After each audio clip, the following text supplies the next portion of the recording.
সাত শ্রেণীর বান্দাকে তার পেয়ারা বান্দা হিসেবে কবুল করবেন, সাত শ্রেণীর বান্দাকে তার মাহবুব আশিক বান্দা হিসেবে কবুল করবেন।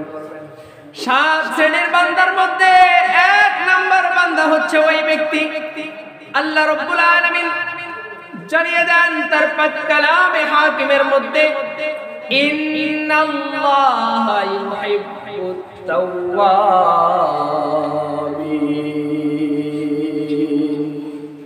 আল্লাহ রাব্বুল আলামিন জানিয়ে দেন যেই বান্দাগুলো গুনাহ করে, গুনাহ করার পরে তারা বুঝতে পারে ভুল করো, তারা বুঝতে পারে আমি ভুল করেছি, এই ভুল বুঝবার পরে যেই বান্দাগুলো আমি রব্বে কাবা আল্লাহর কাছে তওবা করে, আমি ওয়াদা করছি ইন্নাল্লাহ নিশ্চয়ই ইউহিব্বু মুহাব্বত করে তাওয়াবিন তওবাকারী বান্দাকে। বলেন না সুবহানাল্লাহ। সুবহানাল্লাহ।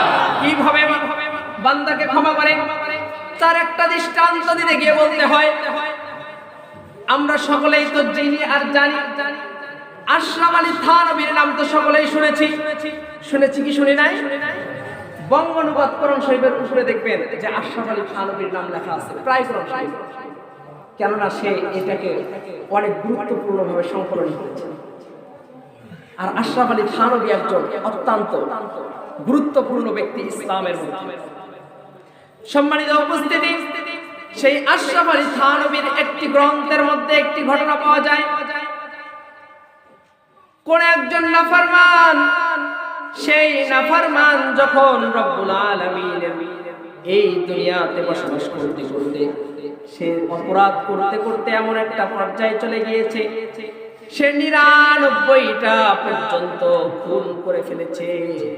৯৯টা খুন করবার পর তার মনের মধ্যে ভয় জেগেছে, আমি তো রব্বুল আলামিনের দেওয়া দুনিয়ার নিয়ামতের মধ্যে ডুবে থাকবার পরে আমি তো এই পৃথিবীর মধ্যে দাম্ভিকতা দেখিয়েছিলাম, আমি তো এই পৃথিবীর মধ্যে আল্লাহ রাব্বুল আলামিনের সৃষ্টির উপরে অবিচার করেছিলাম। এই অবিচার করবার পরে যদি আমাকে সেই রব্বে কাবা আল্লাহ ধরে ফেলে, আমার তো আর মাফ পাওয়ার কোনো উপায় নাই। এই তওবা যখন তার মনের মধ্যে আসছে, এবার চিন্তা করছেন কি করা যায়, কি করা যায়। এই চিন্তা করবার পর সে পরিশেষে এই ভাবনা নিয়ে সে বাড়ির থেকে বের হলো যে আমি একজন আলেমের কাছে যাই, দেখি সে কোনো সমাধান দিতে পারে কিনা। সে একজন আলেমের কাছে গেল। অর্থাৎ সমাজের মধ্যে থাকে কিন্তু অনেক ছোট মাপের আলেম, মেজো মাপের আলেম, বড় মাপের আলেম, অর্থাৎ যে যে পন্থা তার কিন্তু মন্তব্যটা সেরকম। আপনি যদি একটা সোনার টুকরা নিয়ে একটা মুসির দোকানে যান, মুসি ওই স্বর্ণের দামটা কত বলবে? হয়তো বা ৫০ টাকা। ওটা যদি একটা মুদির দোকানে যান কত বলবে? ২০০-২৫০ টাকা। কিন্তু ওই স্বর্ণটা যদি একটা স্বর্ণকারের দোকানে যান, স্বর্ণের যেটা দাম সেটাই কিন্তু। ঠিক এইরকম আমাদের আলেমদের মধ্যেও কিছু আছে যে যারা এলেমের যোগ্যতা যার যত নিছে তার মন মানসিকতা তত নিছে। আমার স্থানে আরেকজন এসেছে, আমি আলহামদুলিল্লাহ, আমি চাই আমার দ্বারা আরেকজন উঠে যাক, আমি তো চিরদিন এখানে থাকি। ঠিক তাই। এখন একজন গ্রাম্য আলেমের কাছে গেছে, যাওয়ার পরে বলতেছেন যে হুজুর আমি তো এমন ভুল করেছি যে ৯৯টা খুন করে ফেলেছি, আমি কি এখন মাফ পেতে পারি?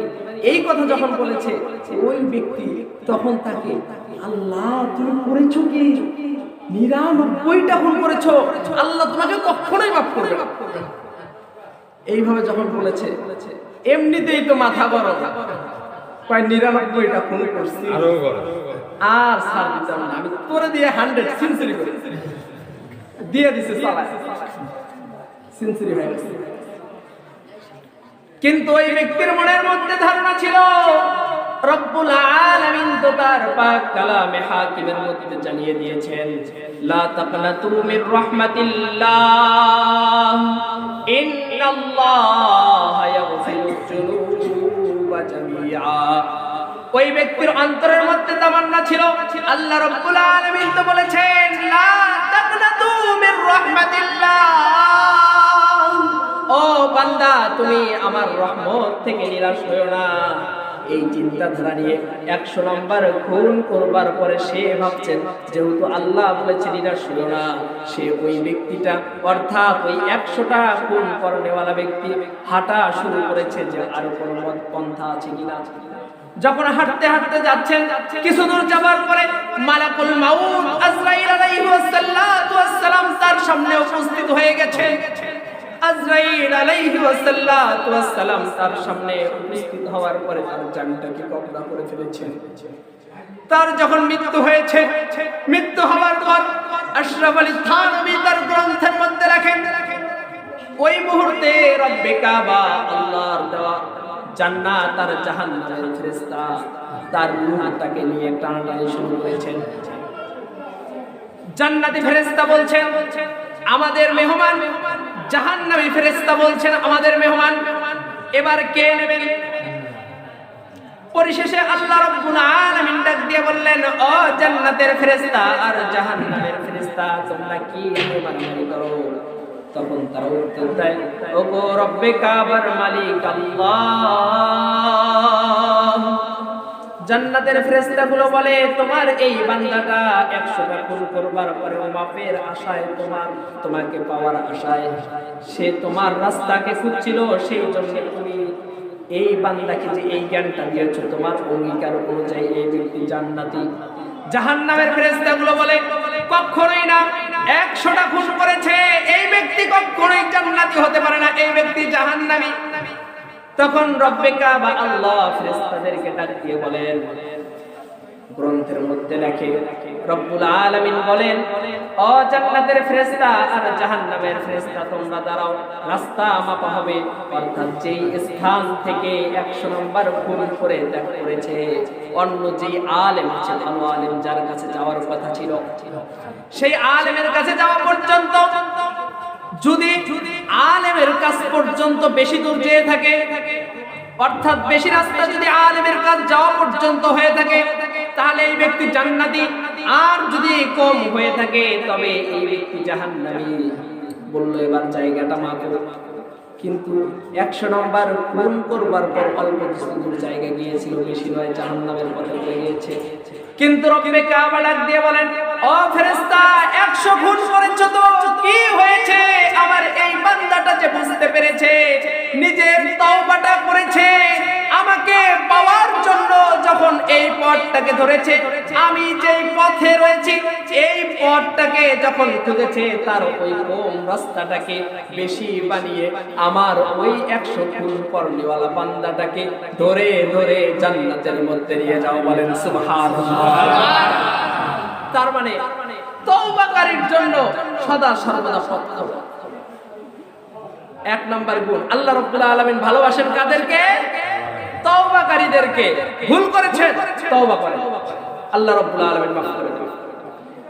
2 নম্বরে আল্লাহ রাব্বুল আলামিন জানিয়ে দেন, পৃথিবীর মানুষ। 2 নম্বর, আমি কাদেরকে ভালোবাসি, কাদেরকে আমার ওলি হিসাবে গণ্য করি। 2 নম্বর গুণ হচ্ছে ওয়া ইউহিব্বুল মুতাতাহহিরিন, যারা সদা সর্বদা পবিত্র অবস্থায় থাকে আমি তাদেরকে ভালোবাসি। এখন এই বিষয়টা বলতে গেলে তো আমাদের অনেকের মন খারাপ হয়ে যাবে। যদি আজান দেয় আর ওই সময় যদি কেউ বলে ভাই চলেন নামাজে যাই, আমার শরীর ভালো, আমরা বলি শরীর ভালো নেই কেন? আপনি পেশাব করেছেন, ঢিলা কোনো ব্যবহার করেন না। আল্লাহ রাসূল সাল্লাল্লাহু আলাইহি ওয়াসাল্লাম তার সাহাবাকে নিয়ে একটি পথ অতিক্রম করছিলেন হযরত আবু বকর সিদ্দিককে নিয়ে। এমন তো সময় আল্লাহ রাসূল সাল্লাল্লাহু আলাইহি ওয়াসাল্লাম বললেন, এই কবরটাতে আগুন জ্বলছে। আল্লাহ রাসূল সাল্লাল্লাহু আলাইহি ওয়াসাল্লামকে সাহাবা জিজ্ঞাসা করলেন, ইয়া রাসূল সাল্লাল্লাহু আলাইহি ওয়াসাল্লাম কেন আগুন জ্বলছে, কেন জাহান্নামের শাস্তি হচ্ছে?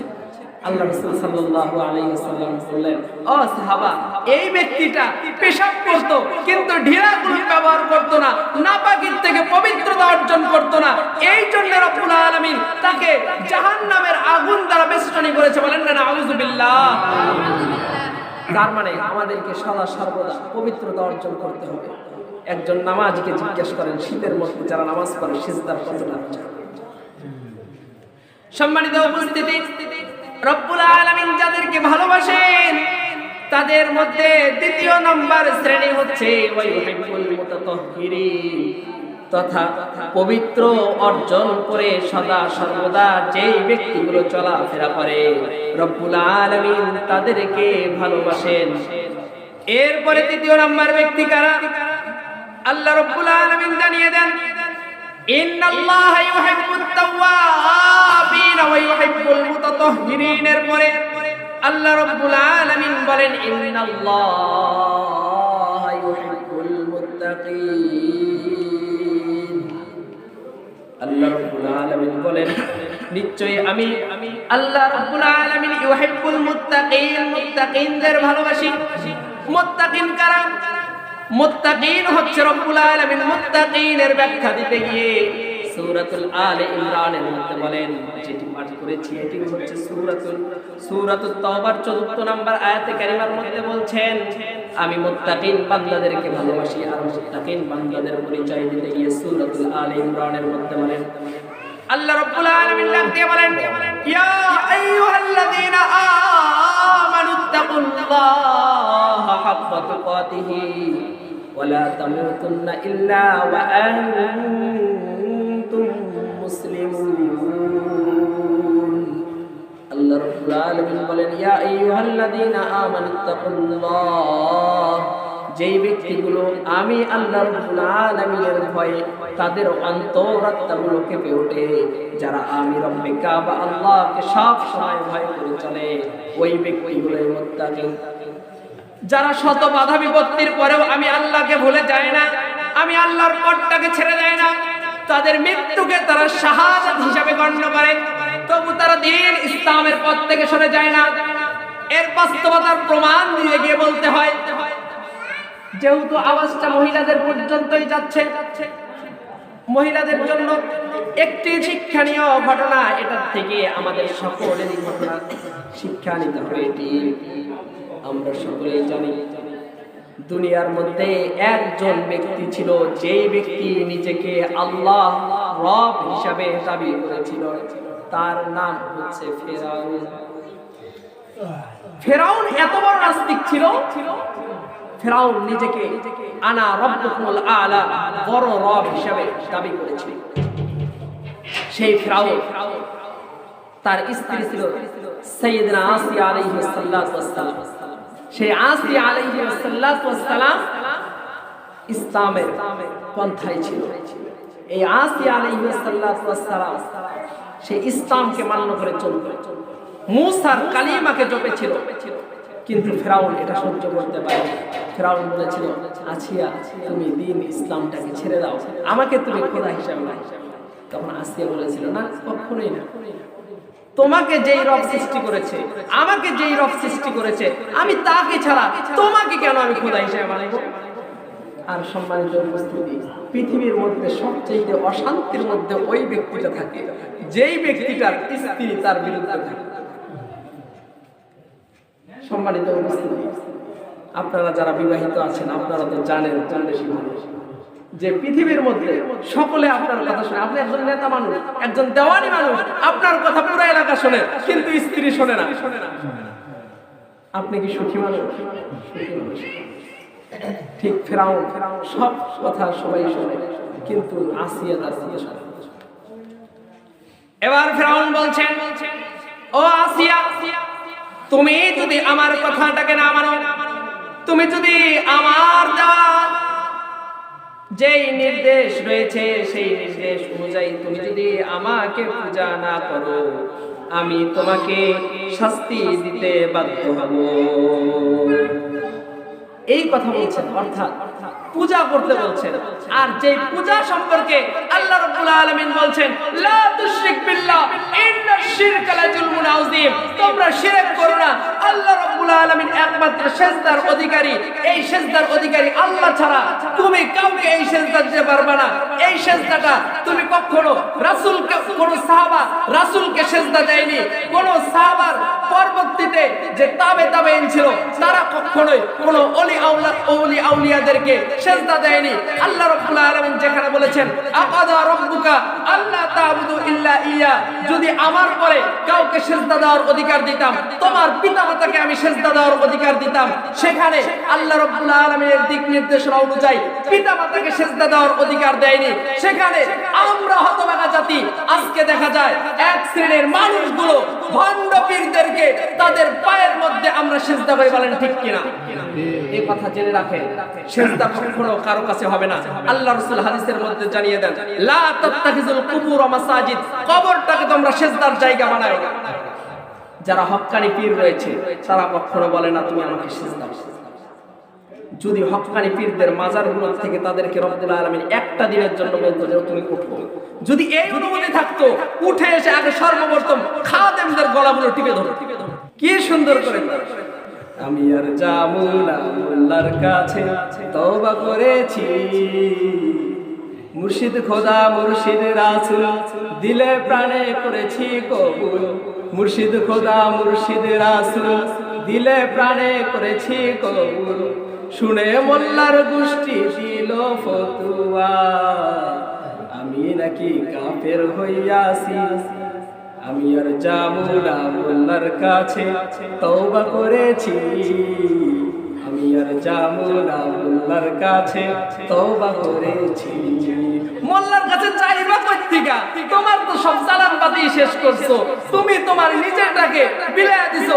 তোমার বাবা মার খোঁজ খবর নাই, তোমার বাবা মাকে তুমি খাবার দাও না, কিন্তু তুমি সময় হলে তুমি বড় বড় গরু নিয়া তোমার বাবার দরবারে যাও। আল্লাহ রাব্বুল আলামিন যেখানে বলছে আমার পরে যদি আমি অধিকার দিতাম তোমার বাবাকে খেদমত করার জন্য, আর আপনার আমার জন্য যেটা কথা বলেছেন তোমার পিতামাতাকে তুমি এইভাবে সম্মান করো, ফালা তাকুল্লাহুমা উফ, যারা তোমাকে লালন পালন করেছে তাদের সঙ্গে এমন কোনো আচরণ করো না যাতে উফ শব্দটা ব্যবহার করে তুমি সেই পিতামাতাকে ছেড়ে দিয়ে তুমি পাগলামো শুরু করছো।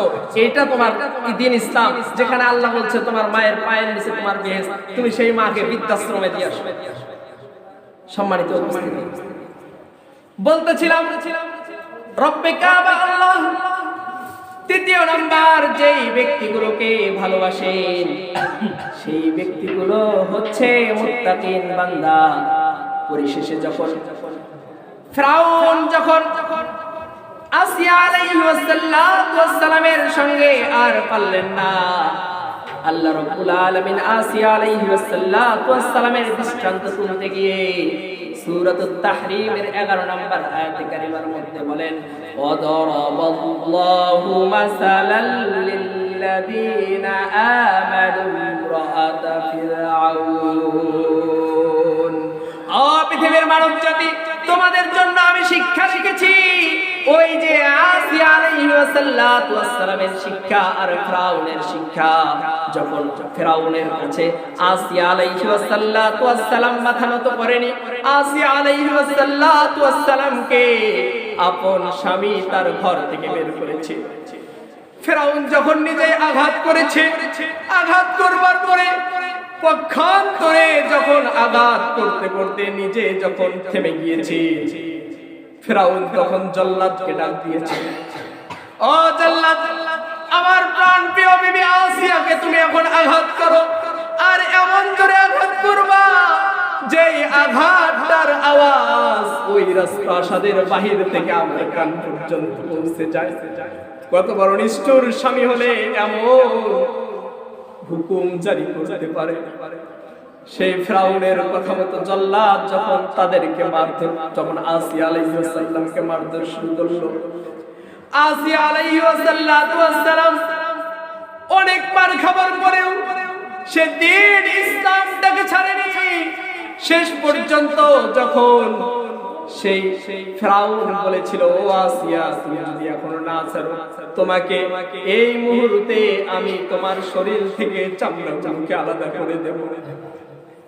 যখন এই রকম কথা বলেছে, একের পর এক আঘাত করেছে, আসিয়া আলাইহিস সালাম রব্বে কাবা আল্লাহর কাছে নীরব ভূমিকায় ডাক দিয়ে বলেছে, ওগো আল্লাহ,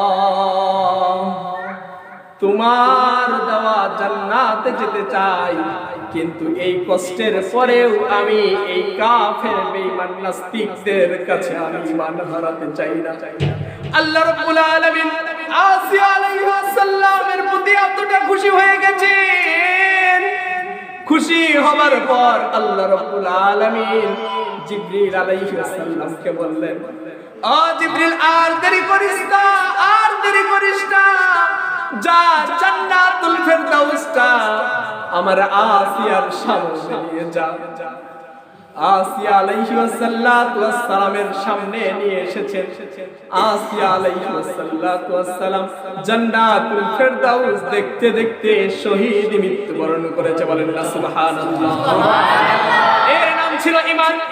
মুসলমান বন্ধুরা আমার, আসিয়া আলাইহিস সালাম তো চলে গেলেন, কিন্তু আসিয়া আলাইহিস সালামের যে কাজের দাসী ছিল, যে কাজের মেয়ে ছিল, সেই মেয়েও গোপনে কালিমা পড়েছিল, গোপনে ঈমান আনয়ন করেছিল। সেই আসিয়া আলাইহিস সালামের একজন পালিত মেয়ে ছিল, অর্থাৎ ফিরাউনের একজন পালিত মেয়ে ছিল। ফিরাউনের নিজের কোনো সন্তান ছিল না, একটা পালিত মেয়ে ছিল। এই পালিত মেয়েটা যখন তার কাছে চলাফেরা করত, আসিয়ার যেহেতু একজন দাসী ছিল, ওই দাসীটা তার মেয়েরও কাজ করত। একদিন মাথা আশ্রিয়ে দিচ্ছেন আমার আপনার সন্তানগুলো, অর্থাৎ আমরা পুরুষরাও তো মাথা আশ্রয়, মেয়েরা তো মাথা আশ্রয়। এই মেয়েদের মাথা আশ্রয়, অর্থাৎ আমরা তো নিজের কাজ নিজে করি। বিশেষ করে মেয়েরা যখন দেখবেন মাথায় তেল দিয়ে নেয়, একজনের তেল আরেকজন কিন্তু দিয়ে দিতে হয়। ঠিক তেমন দাসী মাথায় তেল দিয়ে দিচ্ছেন ফিরাউনের মেয়ে। এই তেল দিয়ে দেওয়ার সময় হঠাৎ করে ওই ফিরাউনের দাসী তথা মেয়ের মাথায় যখন দাসী তেল দিয়ে দিচ্ছেন, এমন সময় চিরুনিটা নিচে পড়ে গিয়েছে। নিচে পড়ে যাওয়ার ফলে ফিরাউনের দাসী বিসমিল্লাহ বলে চিরুনিটা উঠিয়ে নিয়েছে। যখনই বিসমিল্লাহ বলে উঠিয়ে নিয়েছে, তখনই ফিরাউনের সেই মেয়েটা বিসমিল্লাহটা শুনে ফেলেছে। বলছে, তুমি কি বললা? ওই দাসী উত্তর দিলেন, আমি আমার রব্বে কাবা আল্লাহর শুকরিয়া জ্ঞাপন করলাম। এবার বলছেন, সেটা আবার কে? তোমার আমার খোদা তো আমার বাবা। ফিরাউনের মেয়ে বলছেন। ফিরাউনের দাসী বলেন, না না না, তোমার বাবাকে যেই মালিক সৃষ্টি করেছেন, তোমাকে যেই মালিক সৃষ্টি করেছেন, আমাকেও সেই মালিক সৃষ্টি করেছেন। আর আমি সেই মালিক ব্যতীত আমি তোমাকে, তোমার বাবাকে কখনোই খোদা হিসেবে গ্রহণ করতে পারবো না। ফিরাউনের মেয়ে দৌড় দিয়ে গিয়েছেন ফিরাউনের কাছে। তখন চলছিল এখন যেভাবে এই যে একটি মজমা চলছে তথা মজলিস চলছে, ফিরাউনের রাজপ্রাসাদটা এইভাবে চলছিল। এমন সময় ফিরাউনকে গিয়ে বলল, বাবা, তোমাকে ছাড়া আমার দাসী কোন যেন রবের কথা বলে, কোন যেন রবকে মান্য করে। তখন ফিরাউন ডাক দিয়ে বলল, ধর ওকে, ধরে তাড়াতাড়ি এদিকে আন। ফিরাউন বলল, দাসীকে ধরে আন। ধরে আনা হলো। বলল, দাসী, তুমি কি সত্যি আমি কি ছাড়া অন্য কোনো রবকে মানো? দাসী বলছে, হ্যাঁ, না, অবশ্যই। কেন না, তোমাকে যেই রব সৃষ্টি করেছে, আমাকে যেই রব সৃষ্টি করেছে, আমি তাকে ছাড়া আর অন্য কোন রবকে মানব? যখন এই কথা বলছেন, ফিরাউন বলছে, তুমি সেই রবকে বাদ দিয়ে আমাকে রব হিসাবে গ্রহণ করো। সেই দাসী বলছেন, না না, কখনোই না, আমি কখনোই তোমাকে রব হিসাবে গ্রহণ করতে পারবো না। আপনাদেরকে ঈমানদার মুত্তাকির পরিচয় দিতে গিয়ে এই ঘটনাটা বলছি। সম্মানিত উপস্থিতি, যখন এই কথা বললেন, ফিরাউন বলল, তোমার কি এটাই চূড়ান্ত কথা? বললেন, না, অবশ্যই আমার এটাই চূড়ান্ত কথা। তখন ফিরাউন তখন তার সৈন্য বাহিনীদেরকে জানিয়ে দিয়ে বললেন, ও বাহিনীরা, একে ধর, একে শাস্তি দে, যখন পর্যায়ক্রমে তাকেও আসিয়ার মতো শাস্তি দেয়, কিন্তু ঈমান হারা হয় না। আর মানুষের সবচাইতে দুর্বল পয়েন্ট হচ্ছে মায়েদের কাছে তাদের নিজের সন্তানগুলো হচ্ছে দুর্বল পয়েন্ট। বলেন ঠিক কিনা? এ কথা আমার নয়, কেননা রব্বুল আলামিন তো জানিয়ে দেন সূরাতুল বাকারার মধ্যে, ওয়ালা নাবলুওয়ান্নাকুম বিশাইইম মিনাল খাউফি ওয়াল জু'i ওয়া নাকসিম মিনাল আমওয়ালি ওয়াল আনফুসি ওয়াস সামারাত ওয়া বাশশিরিস সাবিরিন আল্লাযীনা ইযা আসাবাতহুম قالوا إنا لله وإنا إليه راجعون। রব্বুল আলামিন তো জানিয়ে দেন, ও পৃথিবীর মানুষ, তুমি কি ভেবেছো তোমাকে আমনে আমি ছাড়বো? না না না, আমি তোমাকে কয়েকটা জিনিস দিয়ে পরীক্ষা করব। ওয়ালা নাবলুওয়ান্নাকুম বিশাইইম মিনাল খাউফ, তোমাকে আমি ভয় দিয়ে পরীক্ষা করব। ওয়াল জু' ওয়া নাকসিম মিনাল আমওয়াল, তোমার সন্তান তোমার মাল দিয়ে আমি তোমাকে পরীক্ষা করব। ঠিক তেমন ভাবে মূসা আলাইহিস সালাতু ওয়াস সালামের ঈমান গ্রহণ করবার ফলে, মূসা আলাইহিস সালাতু ওয়াস সালামের দ্বীনের দাওয়াত গ্রহণ করবার পরে তার দাসী তথা ফিরাউনের দাসীকে এবার বলছেন, এই ফিরাউনের দাসীর সন্তানগুলো যদি থেকে থাকে সন্তানকে ধরে আনো। মুফাসসিরিনে কিরাম তাফসীরের মধ্যে লেখেন, কোন কোন তাফসীরে বলেন 2 জন সন্তান ছিল, কোন কোন তাফসীরে বলেন 3 জন সন্তান ছিল। পরিশেষে তাদেরকে ধরে আনা হলো। আর যখন ধরে আনলেন, ধরে আনবার পর বললেন, বিশাল এক অগ্নিকাণ্ড জাহান্নামের মতো একটি তৈরি করো, আর এর উপরে বিশাল এক কড়াই বসিয়ে দাও, আর এই কড়াইয়ের মধ্যে আগুনগুলো জ্বালাতে থাকো তেল দিয়ে। সম্মানিত উপস্থিতি, খারাপ লাগছে? চালাবার সম্মানিত যদি খারাপ লাগে তো ছেড়ে দেই। সম্মানিত এই মুহূর্তে যখন হুকুম করলেন, ফিরাউন বললেন বিশাল এক আগুন এর অগ্নিকাণ্ড তৈরি করো, এর উপরে বিশাল কড়াই দাও, কড়াইয়ের মধ্যে তেল গরম। তেল যখন ফুটে যায়, বিশেষ করে বিবাহ বাড়িতে যখন গরম তেলের মধ্যে মাছগুলো দেওয়া হয়, তখন দেওয়ার সঙ্গে সঙ্গেই কিন্তু মাছগুলো একদম সেই রকম ভাজা হয়ে যায়। এইরকম ভাজা ভাজা মানে তেল একদম টকবক করছে। করার পরে বলছেন, হে মহিলা, হে দাসী, তুমি কি তোমার ঈমান ছাড়বা না? বলছে না, আমি আমার আল্লাহ রাব্বুল আলামিনের পক্ষ থেকে ঈমান ছাড়তে পারব না। বলল, তাহলে তোমার সন্তানকে আমি এবার এই তেলের মধ্যে ফেলে দেব। এই কথা বলে বড় সন্তানকে যখন তেলের মধ্যে ফেলে দিচ্ছেন, তেলের মধ্যে ফেলে দেওয়ার সঙ্গে সঙ্গে বড় সন্তানটা মাছ ভাজার মতো ভাজা হয়ে গেল। এবার বলছেন, ও মহিলা, তুমি কি এখনো তুমি তোমার রব আল্লাহর ঈমানটাকে ছাড়বে না? মহিলা নিজের সন্তানকে চোখের সামনে জ্বলন্ত আগুনের উপর গরম তেলের মধ্যে ভাজা ভাজা হতে দেখলেন। এমন তো অবস্থায় মহিলাকে আবার বললেন, তুমি যদি এখন ঈমান না ছাড়ো, তোমার ছোট সন্তানটাকে, কোলের সন্তানটাকে এবার ভাজা ভাজা করে ফেলবে। এই কথা বলে মহিলার কোল থেকে যখন ওই বাচ্চাটাকে ছিনিয়ে নেয়, বাচ্চাটা তখন কান্না হাউ হাউ করে কান্না করতে থাকে। আর এই কান্না শোনার পরে ভেবেছে যে মহিলা হয়তো এবার ঈমানটাকে ছেড়ে দিয়েছে। কিন্তু মহিলার ঈমানের কি তেজ, আল্লাহর উপর কতটা তাকওয়া থাকলে এমন ঈমানের পরীক্ষা দেওয়া যায়। কোলে থেকে বাচ্চাকে ছিনিয়ে নিয়ে পা দুটো উপরে ধরে ওই কড়াইয়ের মধ্যে ধরে বলেছে, তোমাকে শেষবার চান্স দিলাম, তুমি যদি এখন ঈমান না ছাড়ো, তোমার এই সন্তানটাকে আমি এখনই আগুনের মধ্যে, এই গরম তেলের মধ্যে ফেলে দেব। এমন কথা বলার পরে এই মহিলা ঈমান ছাড়েনি, সঙ্গে সঙ্গে দ্বিতীয় বাচ্চাটাকে ফেলে দেয়। দ্বিতীয় বাচ্চাটা মাছ ভাজার মতো হয়ে যায়।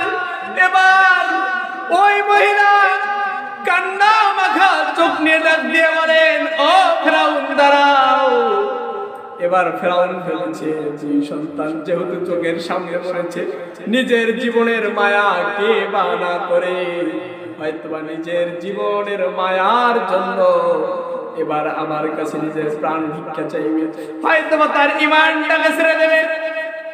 এই রকম ভাবছেন। ফেরাউন বলছে, ও মহিলা, আমি বুঝতে পেরেছি তুমি হয়তোবা ঈমানটাকে ছেড়ে দিবা, তুমি হয়তোবা আল্লাহর উপর তাকওয়া হারিয়ে ফেলেছো। তখন মহিলা ডাক দিয়ে বলেন, ও ফেরাউন, তুমি যেই ভাবনা ভেবেছো, তোমার এই ভাবনাটা হচ্ছে ভুল ভাবনা, ভুল ধারণা। আমি কখনোই এমন কথা বলবো না, বরঞ্চ তোমার কাছে আমি একটাই আবদার করব, আমার দুই ছেলেকে তো মাছ ভাজির মতো করে ফেলেছো, আমি জানি আমাকেও তুমি ওই আগুনের মধ্যে, জ্বলন্ত টকবগে গরম তেলের মধ্যে ফেলে দিবা, কিন্তু তোমার কাছে আমার আরজি হচ্ছে, আমাকেও যখন ওই রকম ভাবে শহীদ করে দিবা, আমার দুই সন্তান সহ আমি মার সন্তান, আমাদের তিনটা লাশকে তুমি একটা কবরের মধ্যে দাফন করে দিও। বলেন না সুবহানাল্লাহ। সম্মানিত উপস্থিতি, তার শহীদ মৃত্যু সামনে তবুও তাদের ঈমান কেমন তৃপ্ত কণ্ঠে বলিয়া, আমি এক আল্লাহর উপর ঈমান রেখেছি, ঈমান ছিল, ঈমান আছে, ঈমান থাকবে, আমার সন্তানকে মারতে পারো, আমাকে তুমি শহীদ করতে পারো, তবু আমি ঈমান ছাড়বো না। তার এই ধারাবাহিকতায় বলতে চাই, আজকের মুসলমান জাতি সামান্য একটু রব্বে কাবা আল্লাহর পথে বের হওয়ার কারণে যদি দ্বীন ইসলামকে নিয়ে কোনো ব্যক্তি কটূক্তি করে, কটূক্তির জন্য যদি আন্দোলনে যায়, এই আন্দোলনে যাওয়ার পরে এক শ্রেণীর মানুষ দেখা যায় এর বিরুদ্ধে একটু ভয় দেখালেই মানুষজন পিছ পাশে হটে আসে, বলে না। কিন্তু আল্লাহ রাব্বুল আলামিন জানিয়ে দিয়েছেন, হ্যাঁ পৃথিবীর মানুষ, তোমাদের কি হলো, তোমাদের কি হলো, তোমরা কেন জিহাদ ফি সাবিলিল্লাহর পথে বের হচ্ছ না? হ্যাঁ মানুষ, এমন একটা সময় আসবে দেখবা তোমাদের চোখের সামনে দ্বীনকে নিয়ে, ইসলামকে নিয়ে, কুরআনকে নিয়ে, রাসূলকে নিয়ে অবমাননা করা হবে। সেই দিন আর বেশি দূর নয়, সেই দিন যখন আসবে তখন দেখবা সমাজে মানুষ থাকবে, কিন্তু ফি কুলুবিহিম মারাদ, তাদের অন্তরের মধ্যে এক শ্রেণীর ব্যাধি থাকবে, তারা দেখার পরেও না দেখার ভান করবে, তারা শোনার পরে তারা না শোনার ভান করবে। বুঝবা তখন কিয়ামতটা সন্নিকটে এসেছে। আর ওই সময় যদি তুমি ওই মানুষগুলো তথা যারা এই বিরুদ্ধ আচরণ করছে, দ্বীন ইসলামের বিপরীতে চলছে, যারা আল্লাহ রাসূলকে নিয়ে কটূক্তি করছে, তাদের বিরুদ্ধে তুমি যদি যেতে পারো আর এই সুন্নাতটাকে যদি তুমি আঁকড়িয়ে ধরতে পারো, আল্লাহ রাসূল বলেন, মান তামাসসাকা বিসুন্নতি ইনদা ফাসাদি ফালাহু আজরু মিয়াত শাহীদ, তোমাকে 100 গলা কাটা শহীদের সওয়াব দান করা হবে। বলেন না সুবহানাল্লাহ। তার ওই ধারাবাহিকতায় দেখা যায় আজকে আমার সার্বভৌম স্বাধীন বাংলায় শরীফ থেকে শরীফা হওয়ার গল্প বয়ে বয়ে দিয়েছি। সম্মানিত উপস্থিতি, মনে করেন কোন শিয়াল, আপনার এলাকায় শিয়াল তো আছে, শিয়াল নাই?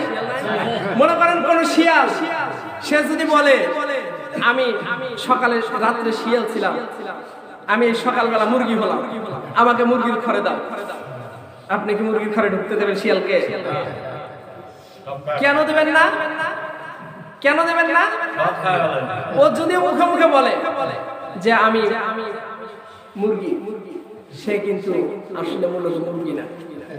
তাকে ঢুকতে দিলে যেমন খেয়ে ফেলবে, আপনি ঠিক তেমন ভাবে সকালবেলা শরীফ ছিলেন, বিকালবেলা যখন শরীফা হয়েছেন, আপনি ওই যে মেসের মধ্যে যদি ঢুকতে চান, আপনাকে যদি এই বাংলাদেশের আইন অনুযায়ী সেটা যদি মান্য করা হয়, আপনি যদিও সেখানে শরীফা হিসেবে ঢুকেছেন, আপনার নিচের মালপাতি তো সব একই আছে নাকি? এর দ্বারা আমাদেরকে ইহুদিবাদের একটা জিনিস শিক্ষা দেওয়া হচ্ছে, অর্থাৎ ইহুদিরা প্রাণপণ চেষ্টা করে চাইছে মুসলমানদের ঘরে ঘরে জারজ সন্তান তৈরি করবে, যেই সন্তানের পিতা থাকবে না।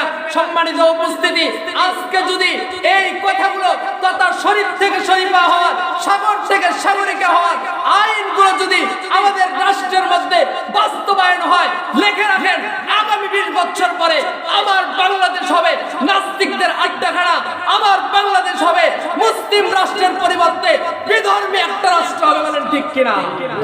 সম্মানিত উপস্থিতি, তাই আসুন আমাদেরকে চোখ কান খোলা রাখতে হবে। শরীফ থেকে শরিকা হওয়ার গল্প, এই ট্রান্সজেন্ডার নামক মতবাদ, এগুলো সব ভুয়া, এগুলো সব ফালতু, এগুলো সব ইংরেজদের কৃষ্টি কালচার। এগুলোর বিরুদ্ধে কথা বলার কারণে আমার ভাই আসিফ মাহতাবকে ব্রাক থেকে চাকরিচ্যুত করা হয়েছে। মুসলমান কখনো চাকরির ভয় করে না, মুসলমান কখনো রিজিকের ভয় করে না, মুসলমান কখনো নিজের জানের পরোয়া করে না।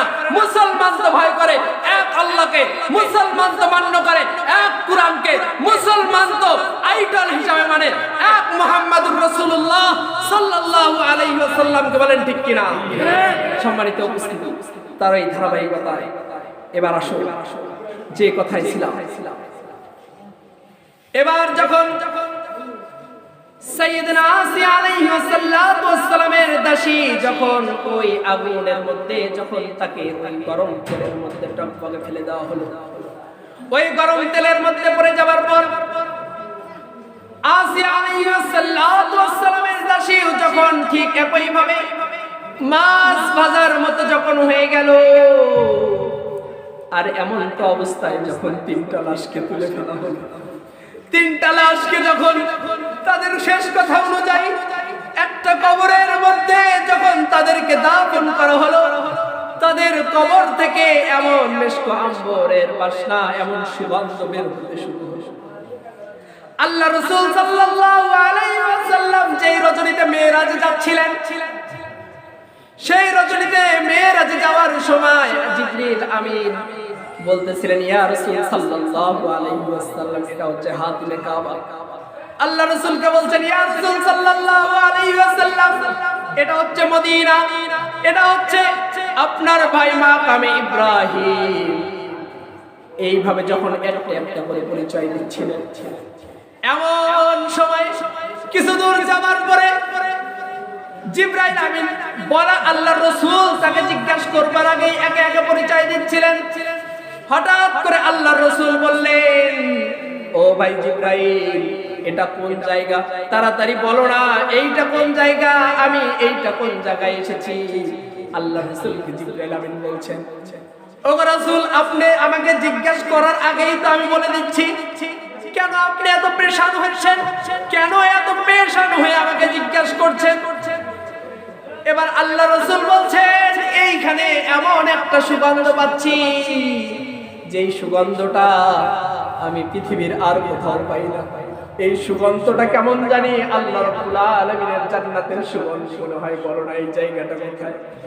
জিবরিল আমিন বলছেন, ওগো রাসূলে কাবা আল্লাহ, ওগো আল্লাহর রাসূল, এইটা তো সেই জায়গা, এটা হচ্ছে আফ্রিকা মহাদেশের মিশরের সেই জায়গা, যেখানে হযরত আসিয়া আলাইহিস সালামের দাসী সহ তার দুই সন্তানকে গরম তেলের মধ্যে টকবক করে জ্বলন্ত অবস্থায় মেরে তাদেরকে একটা কবরের মধ্যে দাফন করা হয়েছে।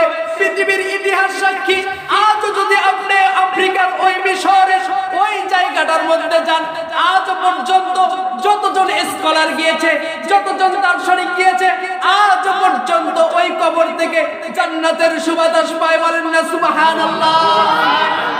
সম্মানিত উপস্থিতি, আল্লাহ রাব্বুল আলামিনের কাছে কতটা মর্যাদাবান হলে, কতটা তাকওয়াবান হলে এই জান্নাতের সুগন্ধ পাওয়া যায় তাদের কবর থেকে। আজ সম্মানিত উপস্থিতি, আল্লাহ রাব্বুল আলামিন এই কারণেই তো আমাদেরকে বলছেন, আল্লাযীনা আতাইনাহুল কিতাবা ইয়াতলুনাহু হাক্কা তিলাওয়াতি। হ্যাঁ পৃথিবীর মানুষ, আমি কোরআনটাকে এমনি সৃষ্টি করে নাই, আমার কোরআনটার মধ্যে আমি তোমাদের জন্য নিদর্শন হিসেবে পাঠিয়েছি। বলেন না সুবহানাল্লাহ। সম্মানিত উপস্থিতি, তৃতীয় নম্বর গুণ হিসাবে আমরা জানলাম, রব্বুল আলামিন জানিয়ে দেন পৃথিবীর মানুষ তোমাদেরকে রব্বুল আলামিন ভালোবাসবেন। ইন্নাল্লাহা ইউহিব্বুল মুত্তাকিন, মুত্তাকিন ব্যক্তিদেরকে আল্লাহ রাব্বুল আলামিন ভালোবাসেন। আর মুত্তাকিন ব্যক্তি তারাই তাদের জীবনের উপরে কখনো জানমালের পরোয়া করে না, তাদের জীবনটাকে তারা এক আল্লাহর জন্য উৎসর্গ করে দেয়, তাদের জীবনটা এক আল্লাহর রাজি খুশির লক্ষ্যে তারা বিলিয়ে দেয়। চতুর্থ নাম্বার গুণ হচ্ছে আল্লাহু ইউহিব্বুল মুহসিনিন। আল্লাহ রাব্বুল আলামিন সূরাতুল আলে ইমরানের 134 নম্বর আয়াতে কারিমার মধ্যে বলেন, আল্লাহু ইউহিব্বুল মুহসিনিন। রব্বুল আলামিন বলেন আমি দয়াশীলদের প্রতি ভালোবাসি, অর্থাৎ যারা দয়া করে অন্যকে তাদেরকে আমি ভালোবাসি। আল্লাহ রাসূল বলেন লা ইয়ারহামুল্লাহু মান লা ইয়ারহামুন নাস, যে ব্যক্তি কোন ব্যক্তিকে ভালোবাসে আল্লাহ রাব্বুল আলামিনও তাকে ভালোবাসে। বলেন না সুবহানাল্লাহ। পৃথিবীর মধ্যে আপনি আপনার নিজেকে এইভাবে বিচার করুন, যদি দেখেন আপনাকে এখানকার মানুষজন ভালোবাসছে তাহলে বুঝবেন আপনাকে আল্লাহ রাব্বুল আলামিন ভালোবাসে। আর যদি মানুষজন দেখেন আপনাকে দেখতে পারে না, কিছু মানুষ আছে না, কিছু মানুষ এমন আছে যে সামনে সামনে আপনার প্রশংসা করে, আপনি জায়গার থেকে সরে যাওয়ার সঙ্গে সঙ্গে সাথে দুইটা গালি দেয়। আমরা দেখেছি নাটোরের একজন এমপি মরাতে সেই দিন ফেসবুক তোলপাড় হয়েছিল, মানুষ বললে ইন্না লিল্লাহ পড়ে না আলহামদুলিল্লাহ পড়ে।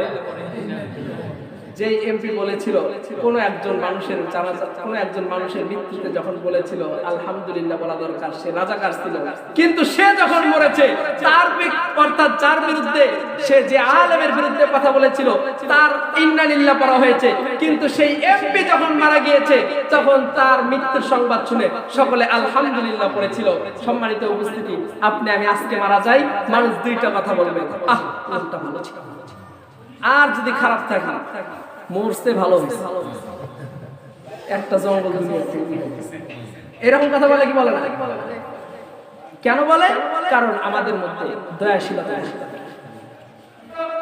চতুর্থ নম্বর গুণ হচ্ছে আল্লাহ রাব্বুল আলামিন যাদেরকে ভালোবাসবেন তাদের চতুর্থ নম্বর গুণ হচ্ছে আল্লাহু ইউহিব্বুল মুহসিনিন। আল্লাহ রাব্বুল আলামিন দয়াশীল ব্যক্তিদেরকে ভালোবাসেন।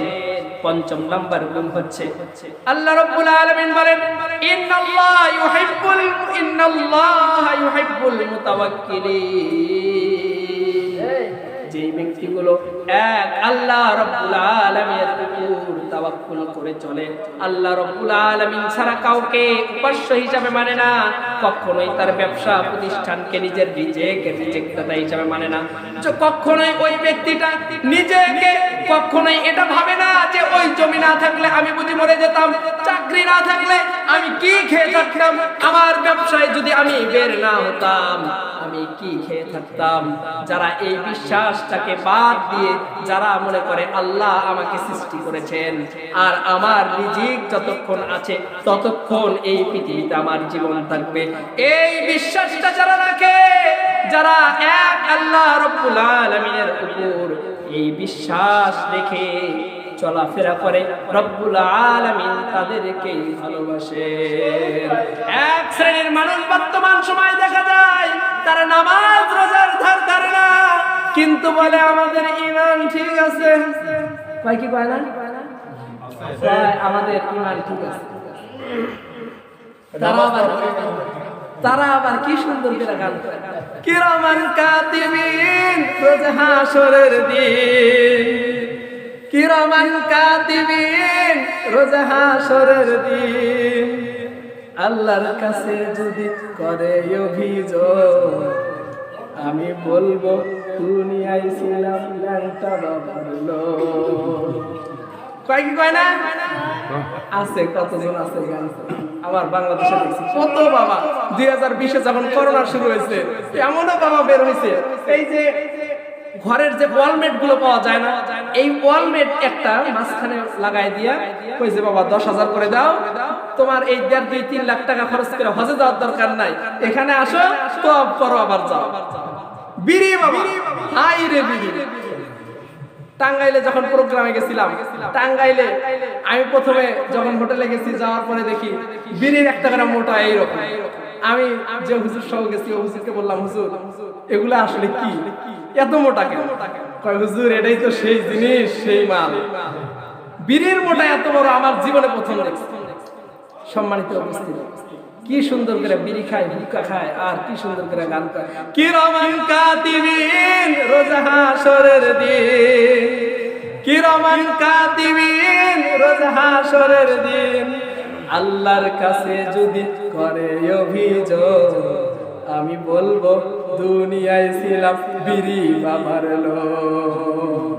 আমরা তো হুজুর মানুষ কম না, আমরাও তো দেশের বিভিন্ন জায়গায় ঘুরে ফিরে বেড়াই, সেই জন্য আমিও একটা এর বিপরীতে বলি, কিরামান কাতিবিন পাইবে যে দিন, কিরামান কাতিবিন পাইবে যে দিন, তোরা যারা ছিলি ল্যাংটা বাবার লোক, জুতা দিয়া মাইরা কইব জাহান্নামে ঢোক। ঠিক কি না? উপস্থিতি যারা আজকে নামাজ পড়ে না, নামাজ না পড়েও বলে আমার ঈমান ঠিক আছে, তাদেরকে রব্বুল আলামিন বললেন ওয়াসিকাল্লাযীনা কাফারু ইলা জাহান্নামা যুমারা। হ্যাঁ জাহান্নামেবাসী, হ্যাঁ বেঈমানগণ, ওয়াসিকাল্লাযীনা কাফারু ইলা জাহান্নামা যুমারা, তোমরা ওই জাহান্নামের দিকে ঢুকো। আল্লাহ রাব্বুল আলামিন জাহান্নামের ফেরেশতা মালিককে বলবেন, হ্যাঁ মালিক ফেরেশতা, ওয়াসিকাল্লাযীনা কাফারু ইলা জাহান্নামা যুমারা, এদেরকে হাঁকিয়ে হাঁকিয়ে জাহান্নামের দিকে নিয়ে যাও। বলেন না নাউযুবিল্লাহ। সম্মানিত